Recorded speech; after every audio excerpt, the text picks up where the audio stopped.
السلام علیکم ورحمۃ اللہ وبرکاتہ۔ علیکم السلام ورحمۃ اللہ وبرکاتہ۔ تجوید و قرأت کے نئے سبق کے ساتھ میں قاری فقیر محمد مسعودی انگلینڈ کے شہر نوٹنگھم سے آپ کی خدمت میں حاضر ہوں۔ آج 2 نومبر بروز پیر اور ربیع الاول کی آج غالباً 16 تاریخ ہے، تو آج انشاءاللہ العزیز ہم المقدمۃ الجزریہ کا باقاعدہ آغاز کر رہے ہیں۔ یہ کتاب کی وہ تجوید کی وہ معتبر کتاب ہے، تجوید کی یہ معتبر کتاب ہے کہ جو پوری دنیا میں جتنے بھی قراء بنتے ہیں تو اس کتاب کو پڑھے بغیر ان کو جو سند سرٹیفکیٹ ہے وہ کام لینے میں کامیاب نہیں ہو سکتے۔ لہذا ہم نے بھی دیگر کتب جو پڑھی ہیں اس کے بعد آج ہم المقدمۃ الجزریہ کا آغاز کر رہے ہیں۔ اس کے مصنف کا نام ہے علامہ شیخ ابی الخیر شمس الدین محمد بن علی بن یوسف بن جزری الشافی رحمۃ اللہ علیہ۔ میں باقاعدہ سبق سے پہلے کتاب شروع کرنے سے پہلے علامہ جزری رحمۃ اللہ علیہ کے مختصر حالات زندگی آپ کے سامنے عرض کرتا ہوں، اور دیکھیں کہ اس دور میں کہ جب ابھی اتنی سہولیات بھی نہیں تھی، نہ سفر کی تھی نہ اور کوئی تھی، لیکن ان بزرگوں نے کتنی محنت سے ان فنون کو علوم کو حاصل کیا۔ یہ ہمارے لیے باعث تقلید بھی ہے اور ہمارے لیے اللہ تبارک و تعالی ہمیں بھی ان بزرگوں کے نقش قدم پر چلنے کی توفیق عطا فرمائے۔ تو آئیے ہم حضرت علامہ کا تذکرہ کرتے ہیں۔ آپ کا اسم گرامی تھا شمس الدین ابو الخیر محمد بن علی بن یوسف بن الجزری رحمۃ اللہ علیہ۔ دمشق میں 25 رمضان 751 ہجری بمطابق 1350 کو پیدا ہوئے۔ 15-16 سال کی عمر میں حفظ قرآن کے علاوہ فقہ شافعی کی مشہور کتاب التنبیہ، قرأت میں الشاطبیہ اور التأثیر حفظ کی۔ تقی الدین بغدادی، ابن الحسین حنفی اور شیخ ابن اللبان رحمہم اللہ تعالی علیہم وغیرہ آپ کے اساتذہ ہیں۔ فقہ میں جمال الاسنوی، ابن ارسلان اور ابو البقاء سبکی رحمۃ اللہ علیہ وغیرہ سے استفادہ کیا۔ حدیث میں ابن عبد الکریم حنبلی، بہاؤالدین مامینی، ابن المحد مقدسی اور علامہ ابن کثیر رحمۃ اللہ علیہم وغیرہ ہم آپ کے شیوخ ہیں۔ شیخ کبریٰ زادہ رحمۃ اللہ علیہ فرماتے ہیں سمع الحدیث من جمع، 1,00,000 حدیث کے حافظ تھے۔ حدیث، فقہ اور قرأت تینوں میں مہارت پیدا کی۔ سخاوی رحمۃ اللہ علیہ فرماتے ہیں اذن لہ غیر واحد بالافتاء والتدریس والاقراء، بہت سے مشائخ نے آپ کو افتاء درس و تدریس اور قرأت پڑھانے کی اجازت سے نوازا۔ تقریباً 40 مشائخ سے دمشق، مکہ، مدینہ المنورہ، قاہرہ اور اسکندریہ گھوم پھر کر علم قرأت میں استفادہ کیا۔ 40 اساتذہ تھے۔ چنانچہ دمشق میں شیخ القراء کے منصب پر فائد ہوئے۔ اس زمانہ میں شام مملکت مصر کا ایک صوبہ تھا۔ شاہ مصر ملک الظاہر سیف الدین برقوق نے آپ کو الجامعۃ الصلاحیہ میں ناظم تعلیمی امور کا ناظم مقرر کیا۔ گورنر شام امیر التمش نے 757 ہجری میں آپ کو شام کے عہدہ قضاء پر مامور کیا۔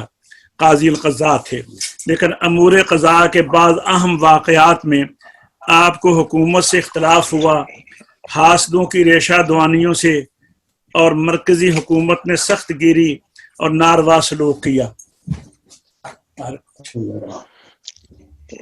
مجبوراً آپ نے دمشق کو چھوڑ کر بروسا روم کی ہجرت اختیار کی۔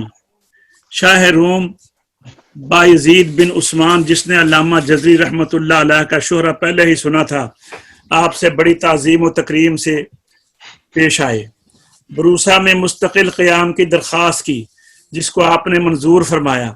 تدریس و تعلیف کا فیض جاری ہوا، علوم کے قدردانوں بالخصوص علم قرات کے ہزاروں پروانوں نے آپ سے استفادہ کیا۔ 805 ہجری میں امیر تیمور لنگ نے ترکی اور روم کی سلطنت پر زبردست حملہ کیا، جس کے نتیجے میں یہ سلطنت تباہ ہو گئی۔ سلطان بایزید نے تیمور کے ہاتھوں گرفتار ہو کر بے بسی کے عالم میں وفات پائی۔ امیر تیمور کو زر و جواہر کے علاوہ چیدہ ماہر علوم و فنون کو بھی اپنے دارالسلطنت سمرقند میں جمع کرنے کا شوق تھا، چنانچہ علم علامہ جزری رحمۃ اللہ علیہ اور دیگر چند منتخب علماء کو اس نے باعزت تمام اپنے ہمراہ چلنے پر مجبور کیا۔ شاہی لشکر کے ہمراہ ماوراء النہر کے بڑے بڑے علمی شہروں میں تشریف لے گئے۔ دوران قیام بڑے بڑے مقامی علماء نے آپ سے استفادہ کی نعمت کبریٰ سمجھا۔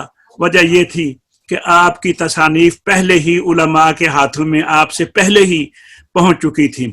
تیمور کو آپ سے بہت عقیدت تھی، وہ کہا کرتا تھا کہ یہ صاحب مکاشفہ ہیں، جب چاہیں حضرت صلی اللہ علیہ وسلم کی زیارت سے مشرف ہوتے ہیں۔ 807 میں تیمور کا انتقال ہو گیا۔ آپ خراسان، ہرات، یزد اور اصفہان سے ہوتے ہوئے 808 ہجری میں شیراز پہنچے۔ حاکم شیراز پیر محمد، جو تیمور کا پوتا تھا، علامہ کا بے حد معتقد تھا، اس نے آپ کو شیراز میں قیام پر مجبور کیا اور قاضی القضات مقرر کیا۔ ایک مدت بعد 827 ہجری میں آپ حج کے لیے تشریف لے گئے اور وہاں سے قاہرہ پہنچے۔ علماء اور طلباء نے دور دور سے حاضر ہو کر آپ کی زیارت کی۔ قاہرہ میں سینکڑوں قراء اور علماء کا ہجوم تھا۔ بطور برکت کے سب نے آپ سے قرات میں چند آیات سنی اور اجازت حاصل کی۔ انہی علماء میں شارح بخاری حافظ ابن حجر عسقلانی رحمۃ اللہ علیہ بھی، جو ابھی جوان تھے، موجود تھے۔ علاوہ ازیں مسند احمد، مسند شافعی وغیرہ کا بھی درس دیا اور اجازت مرحمت فرمائی۔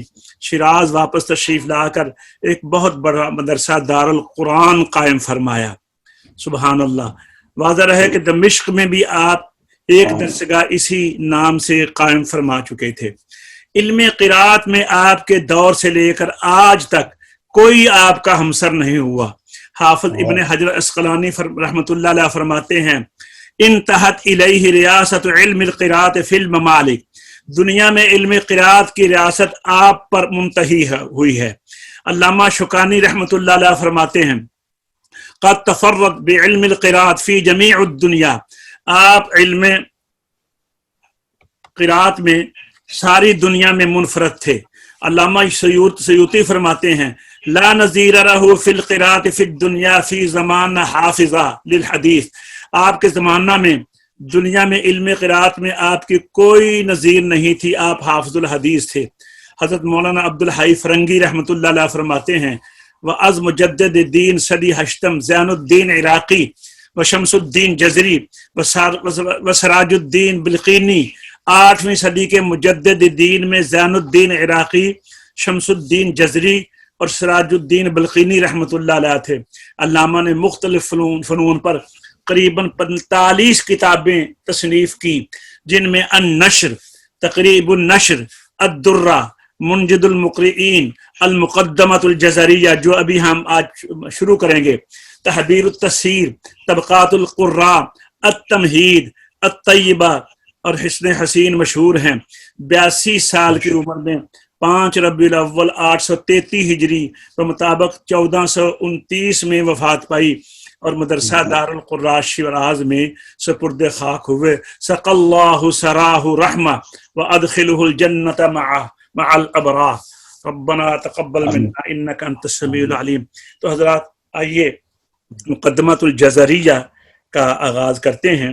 اللہم صلی علی سیدنا و مولانا محمد وعلی آل سیدنا و مولانا محمد وبارک وسلم بعدد کل ذرہ